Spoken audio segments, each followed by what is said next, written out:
ഇന്ന് ഞങ്ങൾ വൈകുന്നേരം അമ്പലത്തിൽ പോയേക്കുമായിരുന്നു. കാരണം ഇന്ന് പ്രത്യേക പൂജയൊക്കെ ഉണ്ട്. അപ്പോൾ ഒത്തിരി പേര് വാഹനങ്ങളൊക്കെ കൊണ്ടുവന്ന് പൂജിക്കുന്നുണ്ട്. ഇന്ന് ആയുധ പൂജയാണ്. നാളെ ആകുമ്പോഴത്തേക്കും നാളെ രാവിലെ പൂജയെടുപ്പാണ്. പിന്നെ വിദ്യാരംഭം 8 മണിക്ക് പറയുന്നുണ്ട്. അപ്പം അങ്ങനെ ഒരു കാര്യം കൂടെ എങ്ങനെ കഴിയാണ്. 2-3 ദിവസം കുട്ടികൾ ഹാപ്പിയായിരുന്നു. ഒന്നോർത്താൽ ചെറിയൊരു റെസ്റ്റ് അല്ലേ, എല്ലാത്തിനും ഒരു ചെറിയൊരു റെസ്റ്റും കൂടിയാണ്. പ്രത്യേകം നമ്മുടെ മനസ്സൊന്ന് ശാന്തമാകാനും ഒക്കെ നമുക്കിത് സഹായിക്കും. ഞങ്ങളേതായാലും നേരത്തെ ഒരു 6:30 മുമ്പായിട്ട് ഇവിടെ നിന്ന് പോയി. എന്നിട്ട് പിന്നെ ഞങ്ങൾ അവിടെ തൊഴുതിട്ടൊക്കെ വെളിയിൽ, ഇവൾക്ക് അമ്പലത്തിൽ പോകുന്നതേ മണ്ണിൽ കളിക്കാൻ വേണ്ടിയിട്ട്. അങ്ങനെ പിന്നെ ഞങ്ങൾ കുറച്ച് നേരം മണ്ണിൽ കളിച്ച് എൻ്റെ തലയിൽ ഒഴിച്ചിട്ട് മേത്തൊക്കെ ഇട്ട് അവളുടെ തല നിറയെ മണ്ണൊക്കെ ഇട്ട് ഞങ്ങൾ എൻജോയ് ചെയ്തു. എന്നിട്ട് പായസം ഉണ്ടാക്കി. മനസ്സുണ്ടാക്കിയ പായസം എന്ന് പറഞ്ഞു കഴിഞ്ഞാൽ മണ്ണ് കൊണ്ടുള്ള പായസം ഉണ്ടാക്കി. അവിടെ ദൈവങ്ങളുടെയൊക്കെ ഫോട്ടോ എന്ന് വെച്ചാൽ പെയിൻറ്റ് ചെയ്തിട്ടുണ്ട്. അവിടെ എല്ലാവർക്കും കൊണ്ട് കൊടുത്ത് അങ്ങനെ ഇപ്പം ഞങ്ങൾ വന്ന് ഇത്തിരി നേരമായതുള്ളൂ. ഞങ്ങളൊരു 7:45 ഒക്കെ ആയപ്പം അമ്പലത്തിൽ നിന്ന് ഇറങ്ങി. അതുവരെ അവിടെ ഞങ്ങൾ ഇങ്ങനെ എൻജോയ് ചെയ്താണ് സമാധാനമായിട്ട് വേറെ ഒന്നിനെയും കുറിച്ച് ചിന്തിക്കാതൊക്കെ ഇരുന്നു. അങ്ങനെ മനസ്സൊന്ന് കൂളായി. അമ്പലമെന്ന് പറയുമ്പം പ്രാർത്ഥന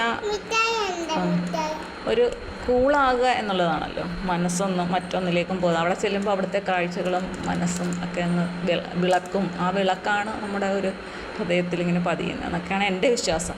കഴിഞ്ഞ് ഞങ്ങൾ റോഡ് ഇവിടെ വൃത്തിയാക്കിക്കൊണ്ടിരിക്കുകയാണ്. കല്ലൊക്കെ ഇട്ട് റോഡ് റോളർ വെച്ച് എല്ലാം പ്രസ് ചെയ്തിട്ടിരിക്കുകയാണ്. അപ്പോൾ സുഖമായിട്ട് നടക്കാം. ഞങ്ങൾ നടന്ന് ഇവിടെ വന്നു.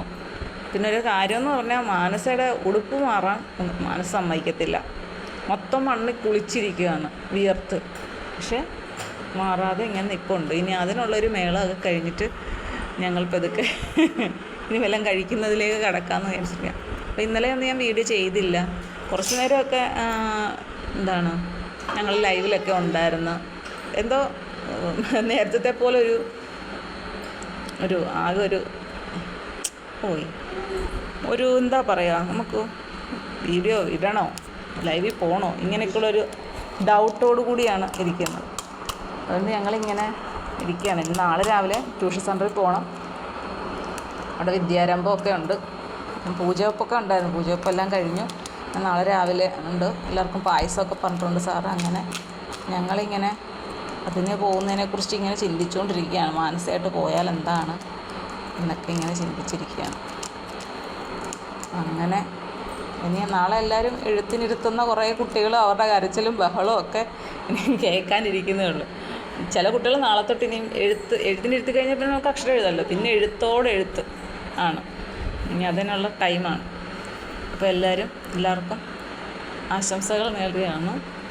എല്ലാവരും നല്ല മനസ്സോടുകൂടി ഇനി പഠിക്കാൻ എല്ലാവർക്കും കുട്ടികൾക്കെല്ലാവരും കഴിയട്ടെ. പുതിയ വിദ്യകൾ പഠിക്കുന്നവർക്ക് അത് പഠിത്തം എന്ന് പറഞ്ഞാൽ എഴുതി പഠിക്കുന്നത് മാത്രമല്ലല്ലോ, പല വിദ്യകളെല്ലാം തന്നെ ആ വിദ്യ എന്നുള്ള ആ ഒറ്റ കാര്യത്തിൽ നിന്ന് നമുക്കെല്ലാം നേടണം. ആ രീതിയിലേക്ക് എല്ലാവരും ചിന്തിക്കട്ടെ.